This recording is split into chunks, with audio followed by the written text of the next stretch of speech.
안녕하세요. 달빛 아래서 재미있고 유익한 이야기를 들려드리는 달빛 아래입니다. 오늘 들려드릴 이야기는 100가지 음식입니다. 조선 후기 산과 계곡이 병풍처럼 둘러싼 외딴 산골 마을이 하나 있었습니다. 사람들은 그곳을 솔갓골이라 불렀지요. 소나무가 우거진 골짜기라는 뜻이었어요. 마을은 작았지만 그 안에는 수십 가구가 옹기종기 모여 살았습니다. 솔갓골 한가운데 높은 곳에는 기와 지붕이 반짝이는 큰 집이 하나 있었어요. 바로 마을 논밭의 절반을 소유한 부자 유만복의 집이었습니다. 그의 집 마당은 넓었고 곳간에는 곡식이 가득했으며 대문 앞에는 늘 하인들이 서성였지요. 반면 마을 가장 아래쪽 개울가에는 초가집 한 채가 위태롭게 서 있었습니다. 지붕은 여기저기 이형이 벗겨져 있었고 벽은 흙이 금이 가 있었어요. 그곳이 바로 소장농 장은수와 그의 딸 연희가 사는 집이었습니다. 장은수는 평생을 유만복의 땅을 빌려 농사를 지으며 살아왔어요. 봄에 씨를 뿌리고 여름 내내 땀 흘려 일하고 가을에 추수를 하면 수확의 절반 이상을 소장료로 내야 했지요. 남는 것은 겨우 식구들 입에 풀칠할 만큼 뿐이었습니다. 유만복이라는 사람은 어떻게 그토록 많은 땅을 갖게 되었을까요? 처음부터 부자였던 건 아니었어요. 그는 젊은 시절부터 남의 어려움을 기회로 삼는 데 능했습니다. 흉년이 들면 이자를 높여 곡식을 빌려주고 갚지 못하면 땅 문서를 받아냈지요. 병이 들거나 불운이 겹친 집안이 있으면 그는 어김없이 나타나 헐값에 땅을 사들였습니다. 그렇게 한 떼기씩 모은 땅이 어느새 마을 절반을 차지하게 되었고 사람들은 그를 두려워하게 되었어요. 함부로 거역했다가는 땅을 빼앗기고 마을을 떠나야 할지도 모른다는 불안감이 늘 마음속에 자리 잡고 있었으니까요. 그런 와중에도 연희는 밝은 아이로 자라났습니다. 15살 소녀, 둥근 얼굴에 또렷한 눈을 가진 연희는 아버지를 도와 밭일을 하면서도 웃음을 잃지 않았어요. 또래보다 키는 조금 작았지만 눈빛만큼은 누구보다 생기가 넘쳤지요. 연희에게는 특별한 점이 하나 있었습니다. 마을의 선호인에게 글자를 배우고 있었던 거예요. 가난한 소장농의 딸이 글을 배운다는 것은 흔한 일이 아니었습니다. 하지만 선호인은 연희의 총명함을 일찍이 알아보고 틈틈이 글과 옛 이야기를 가르쳐 주었지요. 연아, 글이란 건 말이다. 세상을 보는 또 하나의 눈이란다. 선호인은 가끔 이렇게 말하곤 했어요. 연희는 그 말뜻을 완전히 이해하지는 못했지만 글자 하나하나를 배울 때마다 가슴이 두근거렸습니다. 마치 새로운 세상의 문이 조금씩 열리는 것 같았어요. 그해 여름이 지나고 가을이 깊어갈 무렵 하늘에 이상한 징조가 보이기 시작했습니다. 구름이 평소보다 낮게 깔렸고 바람은 차갑게 불어왔어요. 노인네들은 고개를 저으며 수군거렸지요. 올해는 겨울이 일찍 올 것 같구만. 농사가 영 시원찮아. 이러다 흉년 들겠어. 과연 그들의 예감은 틀리지 않았습니다. 이해, 솔갓골엔 평소와는 많이 다른 겨울이 찾아오고 있었어요. 그리고 그 겨울은 장은순의 집안뿐 아니라 마을 전체의 운명을 뒤흔들 사건을 품고 있었답니다. 연희는 그날 저녁 개울가에 앉아 물소리를 듣고 있었어요. 차가운 바람이 뺨을 스쳤지만 소녀의 눈빛만큼은 여전히 맑았습니다. 아직 그 누구도 몰랐지요. 이 작은 소녀가 곧 마을 전체를 구하는 지혜를 발휘하게 될 거라는 사실을요. 봄부터 이상했습니다. 비가 올 때는 억수같이 쏟아졌다가 햇볕이 필요한 때는 가뭄이 계속되었어요. 농사에는 때가 있는 법인데 하늘이 그 때를 지켜주지 않았던 거지요. 여름이 되자 더 심해졌습니다. 때 아닌 냉해가 찾아와 모내기를 한 논의 벼들이 제대로 자라지 못했어요. 잎은 누렇게 변했고 이삭은 여물지 않은 채 말라 들어갔습니다. 장은수는 매일 논둑을 오가며 한숨만 내쉬었지요. 이러다가 올해는 큰일 나겠구나. 그의 걱정은 헛되지 않았습니다. 가을 추수철이 되어 베어낸 벼를 보니 예년의 절반도 채 되지 않았어요. 알이 실하지 못해 바람에 날아가 버리는 것도 많았습니다. 솔갓골의 다른 소장농들도 사정은 마찬가지였어요. 마을 어귀에 모이면 사람들은 서로의 얼굴만 쳐다보며 깊은 한숨을 내쉬었습니다. 모두가 같은 생각을 하고 있었지요.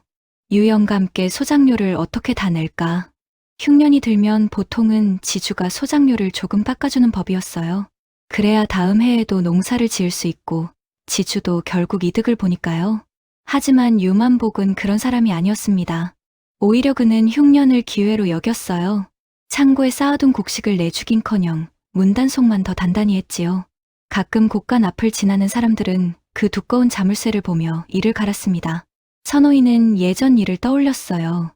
몇 해 전 정씨네 집안이 있었지요. 그 집도 대대로 유만복네 땅을 붙여 살던 소장농이었습니다. 그런데 어느 해 집안에 우환이 겹쳤어요. 아들이 병을 얻어 약값이 많이 들었고 그의 농사마저 잘 되지 않았지요. 정씨는 유만복을 찾아가 사정을 했습니다. 영감님, 올해만 소장료를 조금 미뤄주십시오. 내년에는 기필코 갚겠습니다. 하지만 유만복의 대답은 차가웠어요. 약속은 약속이야. 농사가 안 됐으면 다른 걸로라도 갚아야지. 결국 정씨네는 땅을 빼앗겼고 집마저 넘겨야 했습니다. 마을을 떠날 때 정씨 부부의 뒷모습을 본 사람들은 지금도 그 광경을 잊지 못해요. 등이 굽은 노부부가 보따리 하나씩 짊어지고 산길을 넘어가던 모습이 얼마나 처량했던지요. 그 일이 있은 뒤로 마을 사람들은 유만복을 더욱 두려워하게 되었습니다. 함부로 거역했다가는 자신도 그렇게 될 수 있다는 걸 눈으로 확인했으니까요. 장은수는 손에 굳은 살이 터져 피가 배어나오도록 일했습니다. 조금이라도 더 수확하려고 새벽부터 밤까지 논밭을 돌보았지요. 하지만 하늘이 돕지 않는 농사는 사람의 힘만으로는 어찌할 도리가 없었어요. 어느 날 저녁 연희는 밭에서 돌아오는 아버지의 뒷모습을 보았습니다.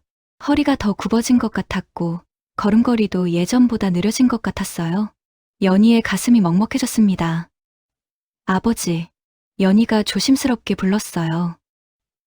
응, 장은수가 고개를 돌렸습니다. 그의 얼굴은 그을리고 주름이 깊게 패여 있었지요. 제가 글 더 배워서 언젠가 우리도 당당해지는 날이 오겠지요? 연희의 목소리는 떨렸지만 눈빛만큼은 또렷했어요. 장은수는 대답을 하려다가 입을 다물었습니다. 무슨 말을 해줘야 할지 몰랐던 거지요. 그저 딸의 머리를 한번 쓰다듬고는 저 멀리 언덕 위 유만복의 기와집을 바라보았습니다. 그 기와집에서는 저녁 연기가 피어오르고 있었어요. 따뜻한 방에서 배불리 저녁을 먹고 있을 유만복 가족의 모습이 눈에 선했습니다. 그에 비해 자신의 집은 얼마나 초라한지요. 며칠 뒤 마을에 소문이 돌기 시작했습니다. 유 영감이 곧 사람들을 불러 모을 거래. 소장료 얘기를 하려나 보지. 사람들의 얼굴에 긴장감이 떠올랐어요. 누구나 알고 있었습니다. 그 자리가 결코 편한 자리가 아닐 거라는 것을요. 솔갓골의 하늘은 점점 더 무겁게 가라앉고 있었습니다. 섣달이 깊어졌습니다. 마을 곳곳에서는 설을 맞을 준비를 하느라 분주했지만 사람들의 마음은 무거웠어요. 유만복이 소작인들을 불러 모은다는 날이 다가왔기 때문이지요. 그날 아침 하늘에서는 가는 눈발이 흩날렸습니다. 유만복네 기와집 마당에는 30명이 넘는 소작인들이 줄지어 서 있었어요. 모두 낡은 옷을 입고 몸을 웅크린 채 추위와 긴장으로 떨고 있었습니다. 유만복은 비단 도포를 입고 마루에 앉아 있었어요. 손에는 구슬 장식이 달린 호롱을 들고 있었고 얼굴에는 비웃는 듯한 표정이 떠올라 있었지요. 그의 아내 홍씨 부인도 옆에 서서 차가운 눈빛으로 사람들을 내려다보고 있었습니다. 올해 농사가 어땠는지 다들 알고 있겠지?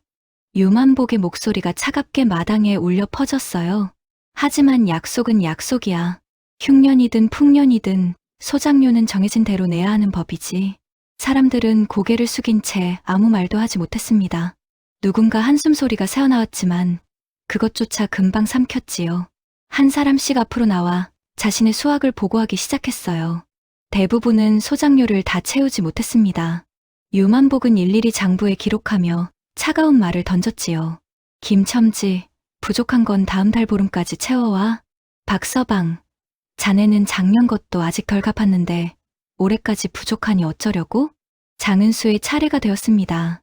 그는 떨리는 목소리로 말했어요. 영감님, 제가 올해는 정말 하늘이 돕지 않아서 얼마나 부족한가? 절반도 채 못 됩니다. 마당이 술렁거렸어요. 절반이라는 건 매우 큰 액수였습니다. 유만복의 얼굴이 불그락푸르락해졌지요. 뭐? 절반이라고? 이놈이 감히. 그는 벌떡 일어나 마당으로 내려왔습니다. 장은수 앞에 서서 손가락으로 그의 가슴을 찔렀어요. 내 놈이 땅을 얼마나 잘 붙였길래 절반밖에 못 내나? 게을러서 그런 거 아니고? 아닙니다, 영감님. 제가 밤낮으로 일했사옵니다.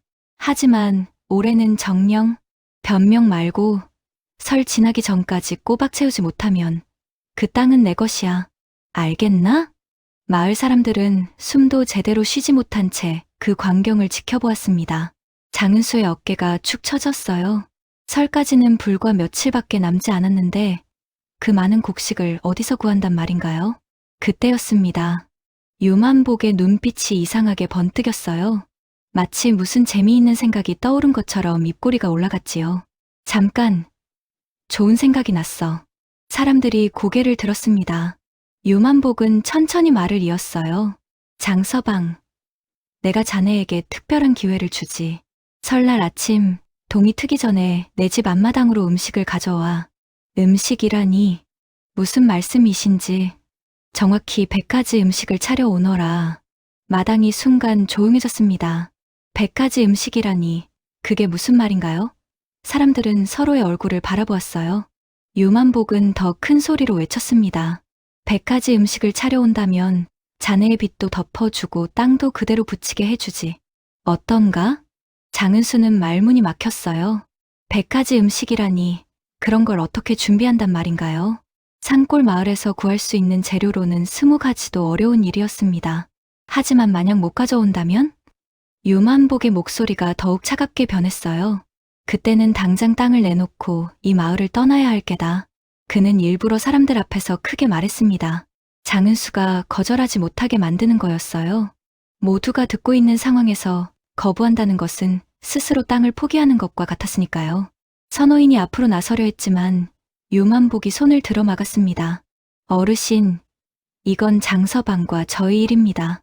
제가 기회를 주는 건데 뭐가 문제입니까?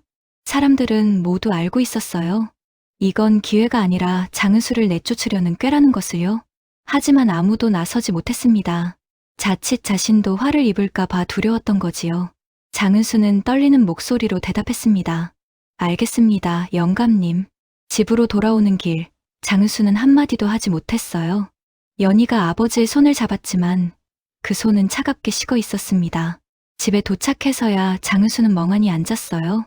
한참을 그렇게 있다가 그제야 딸에게 사정을 털어놓았지요. 연아, 이게 사람으로 할 짓이냐.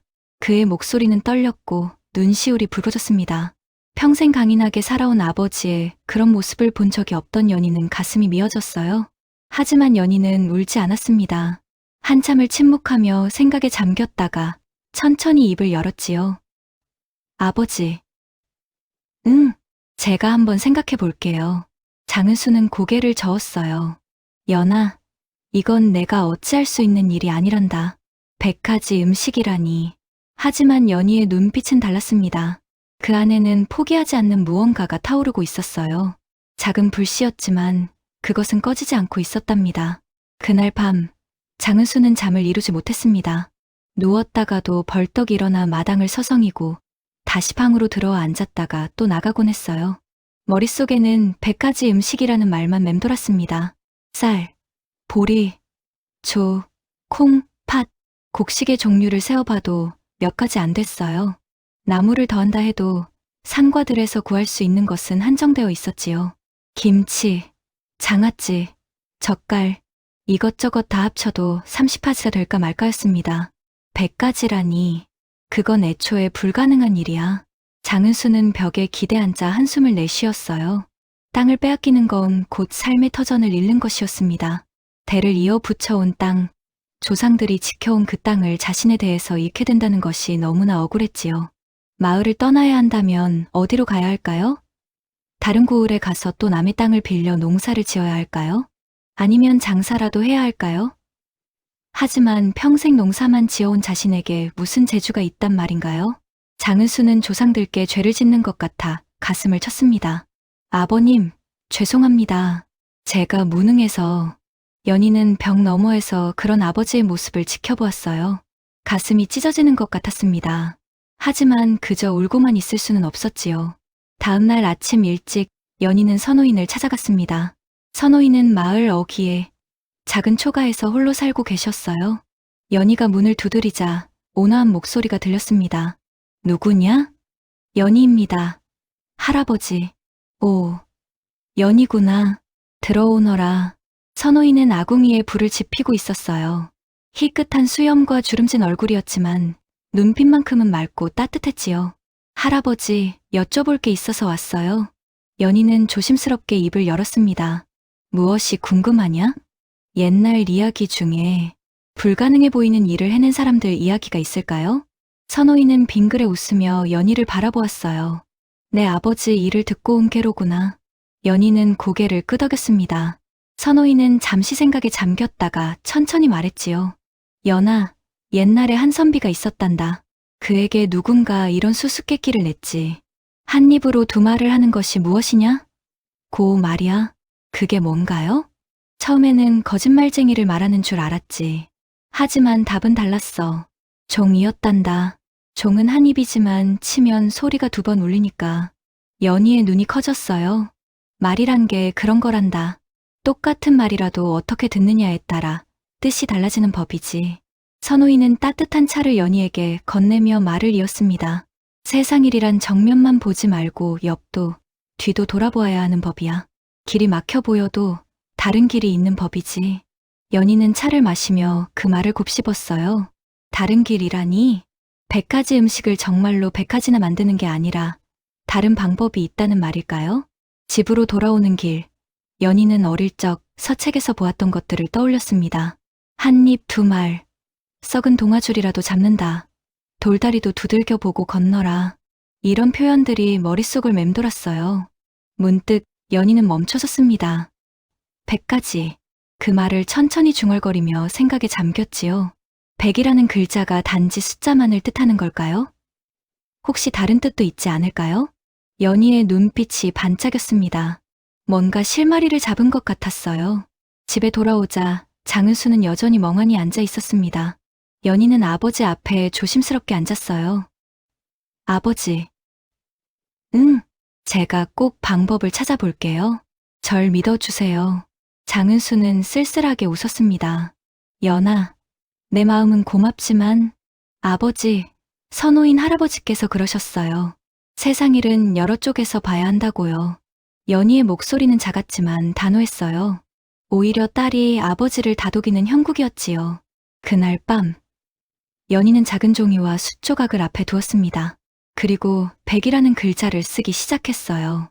한 번, 두 번, 세 번, 수십 번이나 그 글자를 써내려가며 생각에 잠겼습니다. 100, 100. 창밖으로는 차가운 겨울바람이 불어왔지만 연희의 방에는 작은 등불이 꺼지지 않고 타오르고 있었습니다. 그 불빛은 희망의 불씨처럼 어둠 속에서도 빛나고 있었답니다. 다음 날 아침, 연희는 일찍 일어났습니다. 밤새 생각한 것을 확인해 보고 싶었어요. 100이라는 말이 정말 숫자만을 뜻하는 것인지 아니면 다른 뜻도 있는지 알아봐야 했지요. 연희는 장독대로 갔습니다. 어머니가 돌아가시기 전에 담가 놓았던 항아리들이 줄지어 서 있었어요. 그중 하나를 열어보니 하얀 김치가 담겨 있었습니다. 이게 백김치지. 연희의 가슴이 두근거렸어요. 백김치는 고춧가루를 넣지 않아 속이 하얀 김치를 말했습니다. 사람들은 그것을 백김치라고 불렀지요. 여기서 백은 숫자가 아니라 하얗다는 뜻이었어요. 그렇다면 연희는 재빨리 다른 것들도 떠올리기 시작했습니다. 마을 사람들이 쓰는 말 중에 숫자가 들어간 이름들이 또 있지 않을까요? 며칠 전 이웃집 돌개네 할머니가 하신 말씀이 떠올랐어요. 이 나물은 벌써 50날도 넘게 묵혔으니 50나물이라 해야겠구나. 연희는 그때 그냥 지나쳤던 그 말을 다시 떠올렸습니다. 50나물. 50은 50을 뜻하는 순우리말이었지요. 백김치 한 접시, 50나물 한 접시. 연희는 천천히 중얼거렸어요. 100가지와 50가지. 합하면 150가지가 아닐까? 순간 연희의 얼굴이 환해졌습니다. 하지만 곧 다시 진지한 표정으로 돌아왔어요. 이게 정말 통할까요? 유만복이 받아들일까요? 연희는 더 확실하게 알아보고 싶었습니다. 마침 그날이 장날이었어요. 연희는 아버지께 시장에 다녀오겠다고 말씀드리고 마을을 나섰습니다. 5일장이 서는 읍내장터는 사람들로 붐볐어요. 곡식을 파는 사람, 생선을 파는 사람, 나무를 파는 사람, 온갖 물건과 음식이 펼쳐져 있었습니다. 연희는 장터를 돌며 사람들의 말에 귀를 기울였어요. 이 무는 10단의 한량이요. 배추 20포기 사가시오. 여기 마른 오징어 30마리 있소. 상인들은 물건의 수를 세며 외쳤습니다. 하지만 음식 이름에 숫자가 들어가는 경우는 흔하지 않았어요. 연희는 한 할머니가 김치를 파는 곳으로 갔습니다. 할머니, 이건 무슨 김치예요? 이건 백김치란다.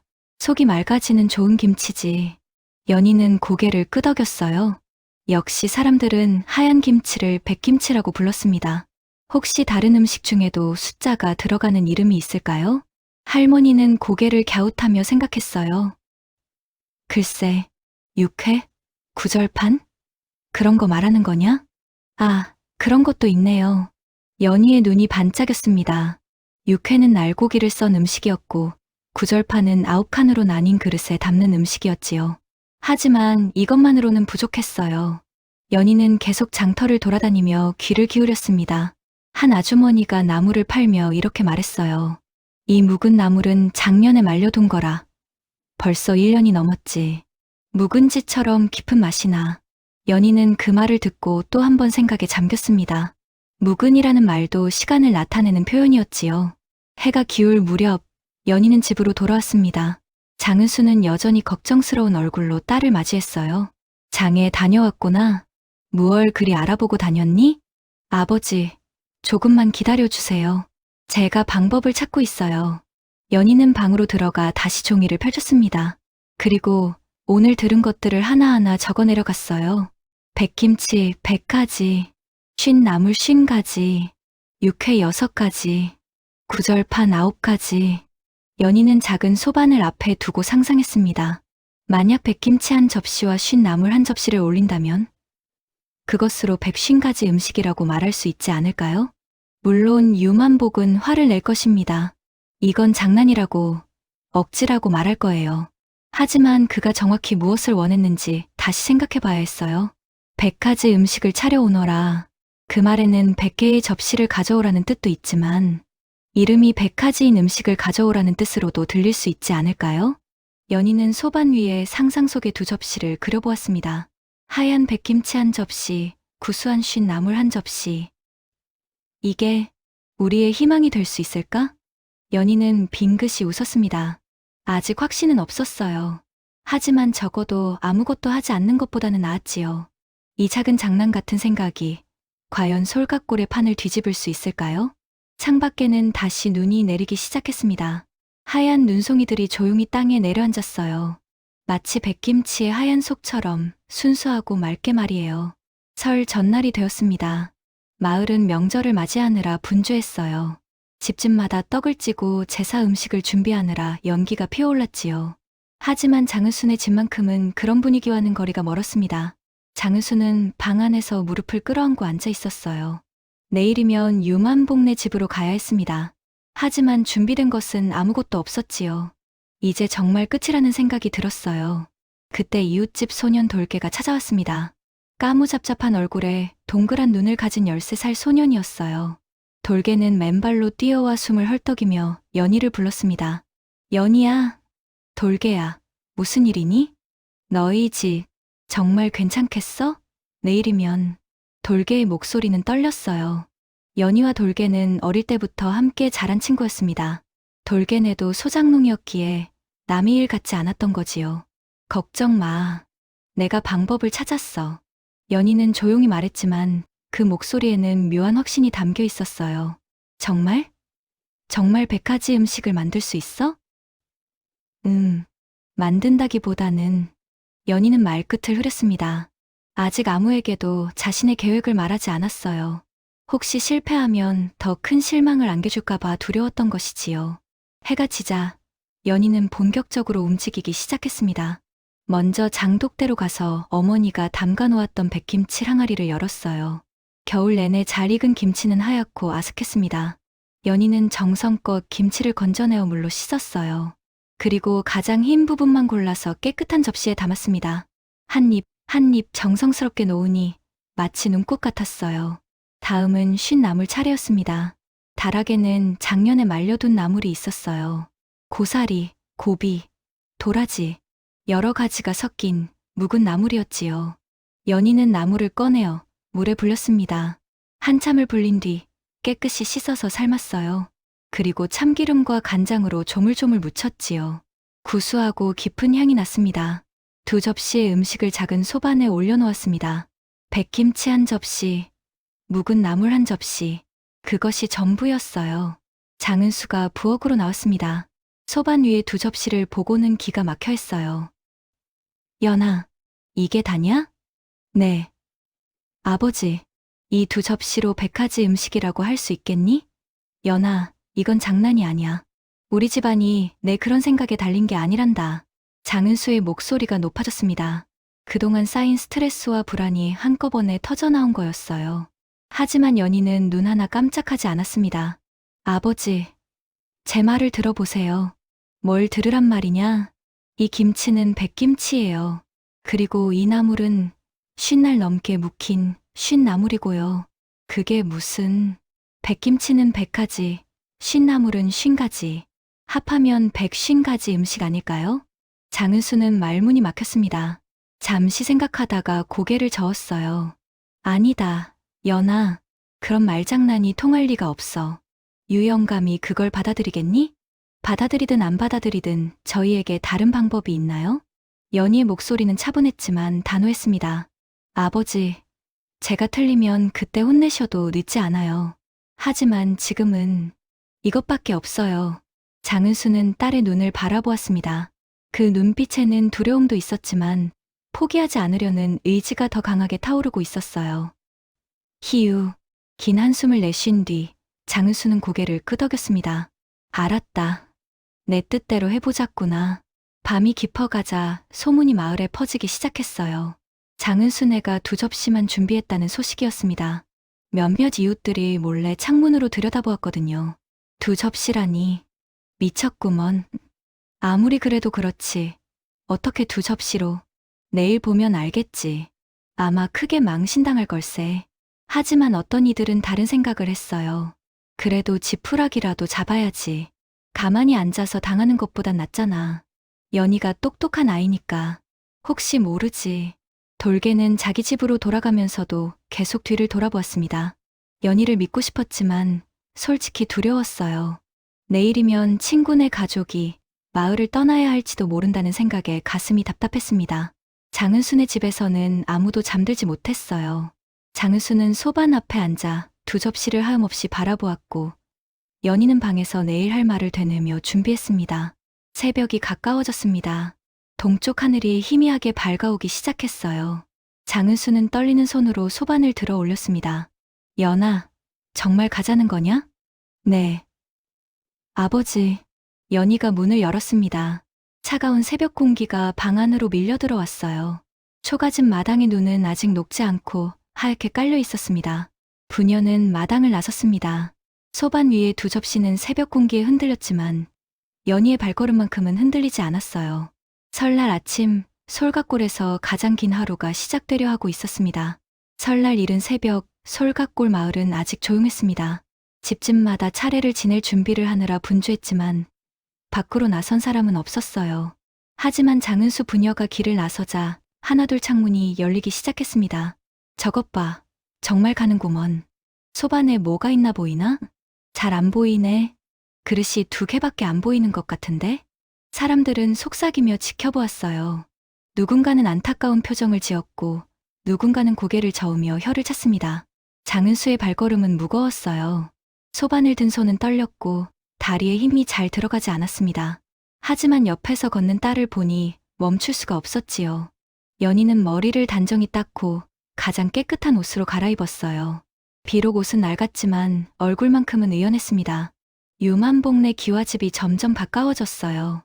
높은 언덕 위에 자리한 그 집은 아침 햇살을 받아 반짝이고 있었습니다. 대문 앞에는 이미 몇몇 사람들이 모여 있었어요. 왔구나. 장서방. 유만복의 하인 하나가 비웃듯 말했습니다. 안으로 들어가시게. 주인 어른께서 기다리고 계시네. 장은수는 대문을 들어섰습니다. 넓은 마당에는 이미 잔치상이 차려져 있었어요. 유만복은 일부러 자신의 집에 얼마나 많은 음식이 있는지 보여주려는 듯했습니다. 떡, 과일, 나물, 전, 구이, 온갖 음식이 즐비하게 놓여 있었어요. 그 화려한 상 옆에 장은수가 든 초라한 소반이 놓이자 더욱 대조가 극명하게 드러났습니다. 유만복은 마루에 앉아 있었어요. 비단 도포를 입고 검은 갓을 쓴 그는 여유로운 표정으로 소반을 내려다보았습니다. 홍씨 부인도 옆에 서서 차가운 미소를 띠고 있었지요. 허허, 장서방. 이게 자네가 준비한 100가지 음식이란 말이오? 유만복의 목소리에는 비웃음이 섞여 있었어요. 마을 사람들도 하나둘 모여들기 시작했습니다. 소문을 듣고 무슨 일이 벌어지는지 보려고 온 거였어요. 선호인도 지팡이를 짚고 천천히 걸어왔습니다. 장은수는 입을 열려다가 다시 닫았어요. 무슨 말을 해야 할지 몰랐습니다. 그저 소반을 내려놓고 고개를 숙였지요. 100가지라더니 겨우 2접시. 허허. 유만복은 큰 소리로 웃었습니다. 주변 사람들도 어쩔 수 없이 웃음을 지었어요. 누군가는 난처한 표정으로 고개를 돌렸습니다. 장서방, 자네 나를 우습게 보는 게요? 100가지 음식을 차려오라 했더니 2접시만 가져오다니. 유만복의 얼굴이 불그락불락해졌습니다. 그는 마루에서 벌떡 일어나 마당으로 내려왔어요. 이건 명백한 기만이고 모욕이야. 당장 이 마을에서 나가. 그 순간이었습니다. 연희가 한 걸음 앞으로 나섰어요. 잠깐만요. 어르신. 작은 목소리였지만 또렷했습니다. 마당에 있던 사람들이 일제히 연희를 바라보았어요. 15살 소녀가 감히 유만복 앞에 나선 것에 모두가 놀랐습니다. 뭐야? 이 계집아이가? 유만복이 인상을 찌푸렸어요. 어르신께서 저희 아버지께 100가지 음식을 차려오라고 하셨지요? 그래, 그랬지. 그런데 이게 무슨... 저희가 차려왔습니다. 연희의 목소리는 떨리지 않았어요. 오히려 더 또렷해졌습니다. 이 2접시가 100가지 음식이라는 거냐? 그렇습니다. 마당이 순간 조용해졌습니다. 사람들은 숨죽이며 다음 말을 기다렸어요. 유만복은 기가 막힌다는 표정을 지었지요. 허허, 이것 봐라. 이 계집아이가 지금 나를... 들어보십시오. 연희가 소반 가까이 다가갔습니다. 그리고 하얀 김치가 담긴 접시를 가리켰어요. 이것은 백김치입니다. 사람들이 웅성거리기 시작했어요. 백김치? 아, 그 흰 김치 말하는구나. 연희는 다시 다른 접시를 가리켰습니다. 그리고 이것은 쉰나물입니다. 50날도 넘게 묵힌 나물이지요. 유만복은 여전히 이해하지 못한 표정이었어요. 그래서 그게 100가지 음식이랑 무슨 상관인데? 바로 그때 연희의 목소리가 마당 가득 울려 퍼졌습니다. 아직 어리지만 또렷하고 자신감에 찬 목소리였어요. 그 목소리는 추운 겨울 아침 공기를 뚫고 솔갓골 사람들의 귀를 사로잡았습니다. 그리고 연희가 한 말은 이제 막 시작되려 하고 있었답니다. 모두가 숨을 죽였습니다. 연희는 침착하게 소반 위를 가리키며 또박또박 말했어요. 어르신께서 저희 아버지께 100가지 음식을 차려오라고 하셨습니다. 그래, 그랬어. 그런데 고작 2접시를... 들어보십시오. 연희는 하얀 김치가 담긴 접시를 들어 올렸습니다. 여기 있는 흰 김치는 백김치라 부릅니다. 백김치의 백은 하얗다는 뜻이기도 하지만 100가지라는 뜻으로도 들을 수 있지요. 마당이 조금씩 술렁이기 시작했어요. 사람들은 서로를 바라보며 속삭였습니다. 저게 무슨 소리야? 백김치가 100가지라고? 연희는 멈추지 않고 말을 이었습니다. 그리고 이 나물은 50날도 넘게 묵힌 쉰나물입니다. 쉰은 50을 뜻하는 우리말이지요. 연희는 유만복을 똑바로 바라보았어요. 어르신께서 100가지 음식을 차려오라 하셨으니 저희는 백김치와 쉰나물을 차려왔습니다. 100가지와 50가지 합하면... 연희는 잠시 숨을 고르고 또렷하게 말했습니다. 100가지 훨씬 더 되는 음식이 아니겠습니까? 순간 마당이 웅성거렸어요. 어떤 이는 놀라움에 입을 벌렸고 어떤 이는 고개를 끄덕이며 감탄했습니다. 아, 그렇게 생각할 수도 있겠구먼. 말이 되는구나. 허허, 영리하기도 하지. 유만복의 얼굴이 굳어졌습니다. 순간 무슨 말을 해야 할지 몰랐던 거지요. 그는 입을 벌렸다 다물기를 몇 번 반복했어요. 그게 무슨... 말도 안 되는 억지를... 하지만 연희는 물러서지 않았습니다. 어르신께서는 분명히 100가지 음식이라고만 하셨습니다. 100개의 접시를 가져오라고 하지 않으셨지요. 그야, 100가지라면 당연히 100개를 말하는 거 아니냐? 그렇다면 백김치 한 접시 주세요라고 하면 김치를 100개 달라는 말입니까? 연희의 말에 사람들이 웃음을 터뜨렸어요. 유만복의 얼굴이 더욱 붉어졌습니다. 바로 그때 선호인이 천천히 앞으로 나섰습니다. 지팡이를 짚은 노인의 걸음은 느렸지만 단호했어요. 영감. 선호인이 유만복을 불렀습니다. 그대가 100가지 음식이라 한 것 따로 떼어놓고 세라는 말은 아니었지 않소? 그야. 하지만 말이란 게 그런 거 아니겠소? 이렇게도 저렇게도 들리는 법이지. 선호인은 소반 위에 2접시를 가리켰습니다. 이 아이는 그대의 말을 나름대로 해석해서 가져온 게요. 틀린 말은 아니지 않소. 유만복은 말문이 막혔어요. 선호인의 말에는 무게가 있었고 마을 사람들도 모두 고개를 끄덕이고 있었습니다. 아니, 이건 명백한 장난이고 속임수입니다. 유만복이 목소리를 높였어요. 그렇다면 어르신께서도 저희 아버지를 속이신 건 아닙니까? 연희가 조용히 되받았습니다. 뭐? 내가 언제? 처음부터 불가능한 일을 시키신 거 아닙니까? 산골 마을에서 100가지 음식을 어떻게 구합니까? 연희의 목소리는 떨렸지만 멈추지 않았어요. 어르신께서는 처음부터 저희 아버지가 실패하기를 바라셨습니다. 그래서 땅을 빼앗으려 하신 거지요. 이것이 감히. 유만복이 소리를 질렀지만 주변 사람들의 시선이 느껴졌습니다. 모두가 연희의 말이 맞다는 걸 알고 있었어요. 홍씨 부인이 유만복의 소매를 잡아당겼습니다. 여보, 설날 아침입니다. 사람들이 다 보고 있어요. 그녀는 낮은 목소리로 속삭였어요. 체면을 생각하라는 뜻이었지요. 유만복은 주위를 둘러보았습니다. 마을 사람들의 눈빛이 예전과 달랐어요. 두려움보다는 기대가, 복종보다는 용기가 담겨 있었습니다. 만약 여기서 연희의 주장을 완전히 부정한다면 자신이 말장난에 졌다는 소문이 퍼질 것입니다.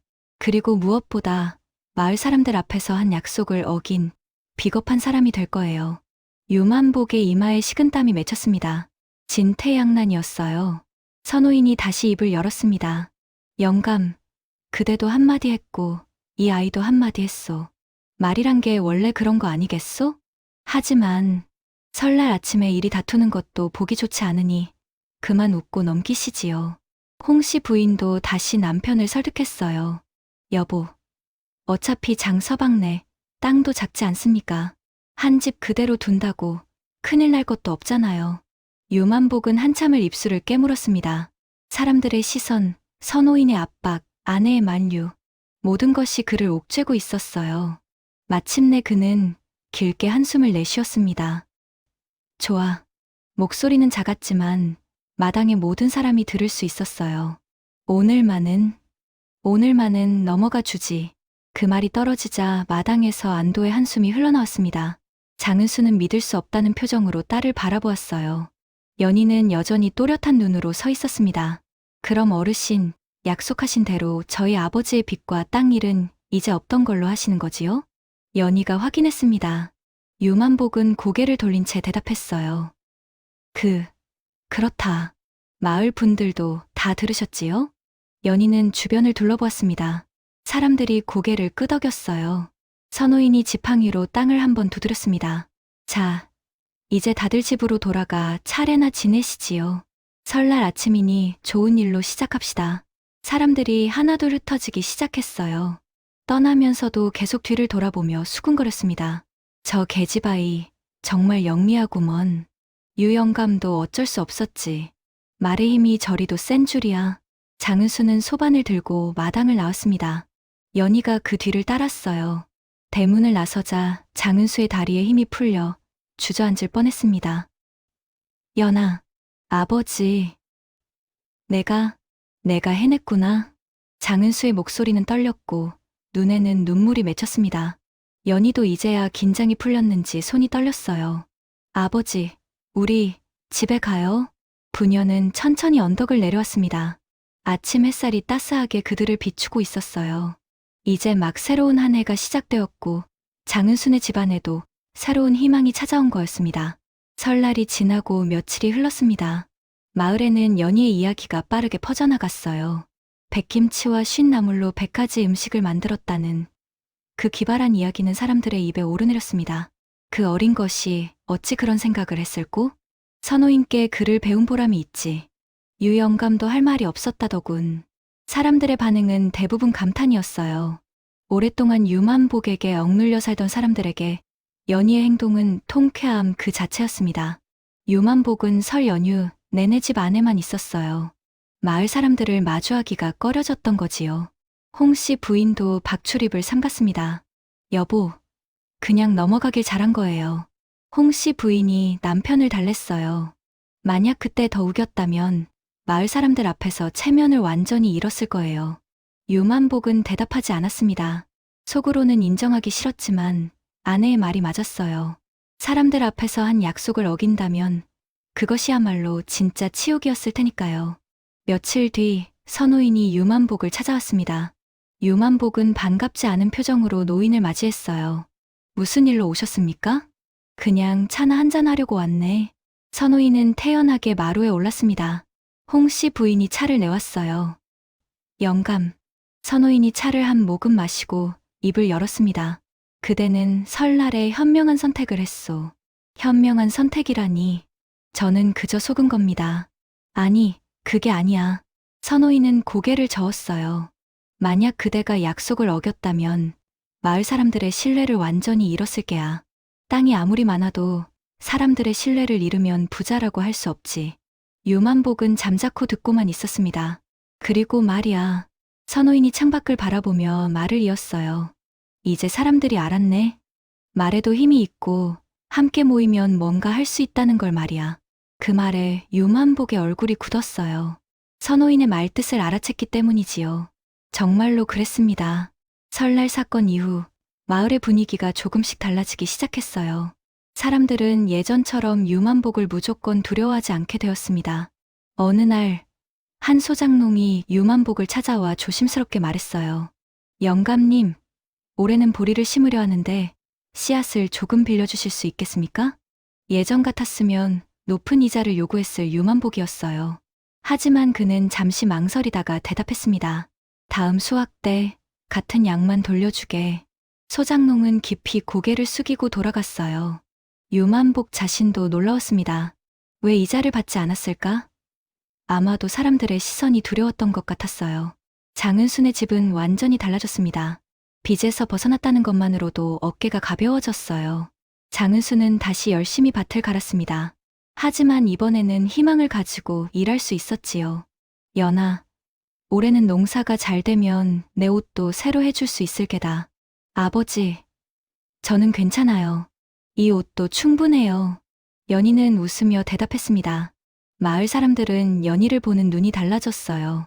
특히 아이들은 연희를 우러러보기 시작했습니다. 연희 누나, 나도 글 배우고 싶어요. 저도요. 아이들이 연희 주변에 모여들었어요. 연희는 선호인께 배운 것을 아이들에게 천천히 가르쳐 주기 시작했습니다. 자, 이 글자가 뭐지? 하늘천. 맞아, 잘했어. 돌개도 열심히 글을 배웠어요. 까막눈이었던 소년이 조금씩 글자를 읽을 수 있게 되었습니다. 선호인은 이런 광경을 흐뭇하게 바라보았어요. 연아, 내가 한 일이 작지 않구나. 제가요?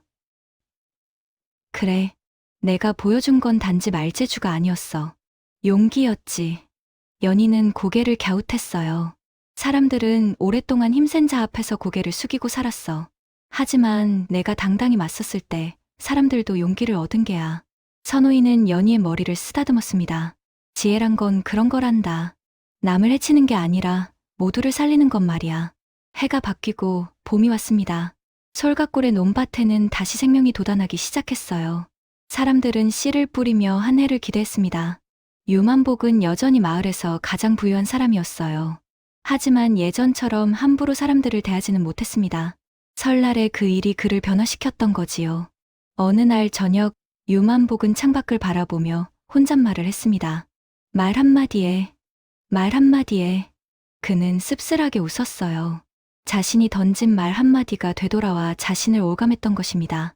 마을은 조금씩 하지만 확실하게 변화하고 있었습니다. 그 변화의 중심에는 한 소녀의 용기와 지혜가 있었어요. 하지만 이야기는 아직 끝나지 않았답니다. 세월은 흐르고 솔갓골에도 또 다른 계절들이 찾아올 테니까요. 세월은 물 흐르듯 흘렀습니다. 연희가 백김치와 쉰나물로 마을을 구한 그날로부터 몇 해가 지났어요. 연희는 이제 20살이 다 되어가는 처녀가 되었습니다. 여전히 또렷한 눈매를 가진 그녀는 마을에서 특별한 존재가 되어 있었어요. 선호인께 꾸준히 글을 배운 덕분에 이제는 웬만한 서책은 혼자서도 읽을 수 있었지요. 마을 사람들은 연희를 찾아왔습니다. 편지를 써달라는 부탁도 있었고 관가에서 온 문서를 읽어달라는 부탁도 있었어요. 연희는 그 모든 부탁을 마다하지 않았습니다. 연희야, 이 문서가 무슨 뜻인지 좀 알려주겠니? 할머니, 여기 보시면 세금을 언제까지 내라는 내용이에요. 아이고, 그렇구나. 고맙다. 연아. 어느 날부터는 마을 아이들이 연희의 집 마당에 모이기 시작했어요. 연희가 아이들에게 글자를 가르쳐 주기 시작했기 때문이지요. 자, 오늘은 사람 인자를 배워볼까? 네. 아이들의 목소리가 마당에 울려 퍼졌습니다. 돌개도 이제는 제법 글을 읽을 줄 아는 청년이 되어 있었어요. 그는 연희를 도와 어린 아이들을 돌보았습니다. 연희 누나는 정말 대단해. 돌개가 감탄하며 말했어요. 뭐가? 누나는 마을의 선생님이 되었잖아. 옛날에 유영감을 이겼던 것처럼. 연희는 빙그레 웃었습니다. 이긴 게 아니야, 돌개야. 그냥 살아남은 거지. 하지만 마을 사람들은 연희를 젊은 선생님이라 부르기 시작했어요.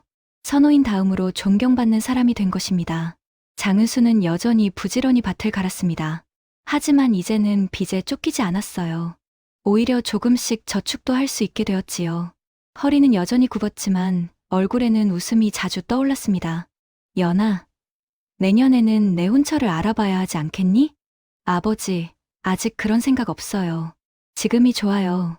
연희는 책을 읽으며 대답했어요. 장은수는 딸의 모습을 흐뭇하게 바라보았습니다.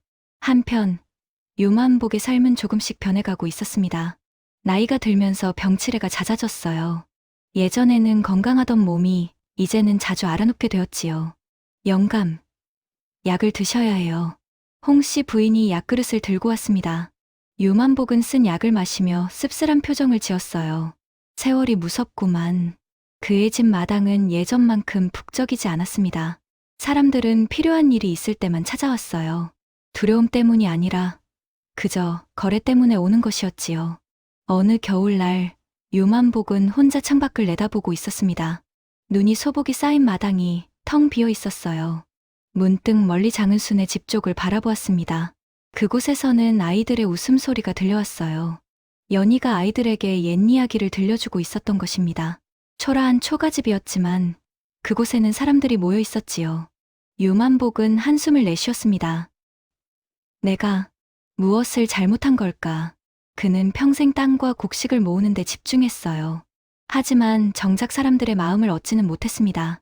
두려움으로 복종을 얻을 수는 있었지만 진심 어린 존경을 받지는 못했던 것이지요. 봄이 되자 선호인이 병을 얻었습니다.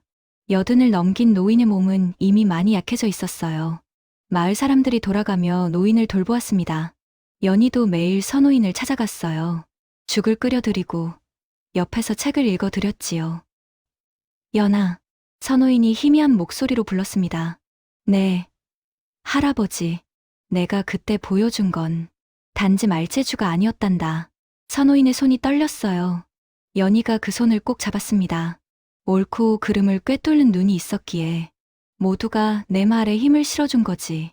할아버지, 지혜란 건 남을 이기는 게 아니란다.